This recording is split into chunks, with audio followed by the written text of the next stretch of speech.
How do we interpret the Lord of the Ascendant positioned in house 12 in a birth chart?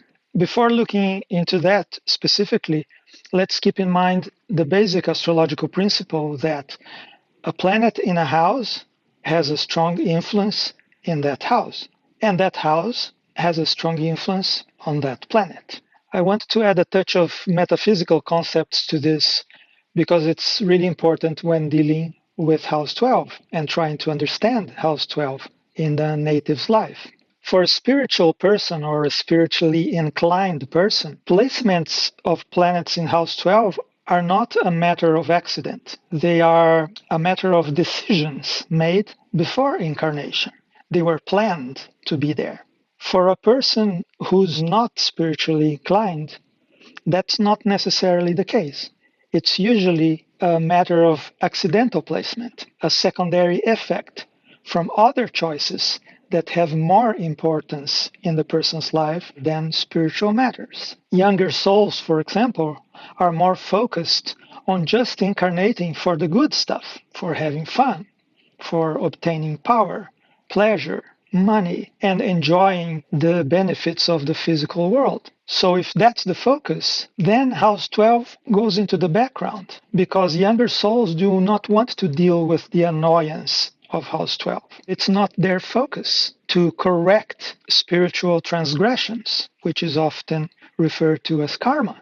On the contrary, by focusing exclusively on the positive, on the physical plane, they often create transgressions in order to obtain those positive experiences. Just look at our world leaders, the richest people in the world and the most powerful people in the world, and you will see that in action.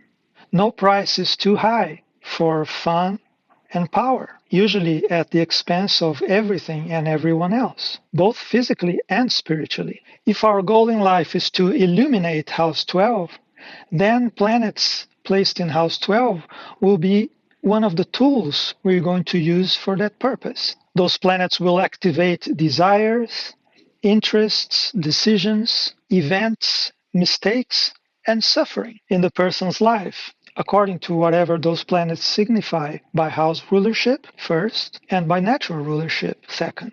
If the ruler of the ascendant is in house 12, then our sense of self will be deeply connected to house 12 activity. The more planets we have in house 12, the more complex that drama will be. If the person is not spiritually inclined and they have house 12 placements, they will have the same problems or the same experiences that a spiritually inclined person will have. However, they will have difficulty in learning from them, and often they will not learn at all. It will be impossible to draw lessons from those experiences. Those placements will produce unnecessary suffering without understanding or lessons associated with them. For spiritually inclined people, dealing with house 12 consciously is what's called purgatory. Dealing with house 12 unconsciously is hell. As for applying this knowledge to a reading, it has to be applied to the context the native is in at the moment of the reading or at the time frame that's being investigated. And that's done using the technique of our choice, progressions,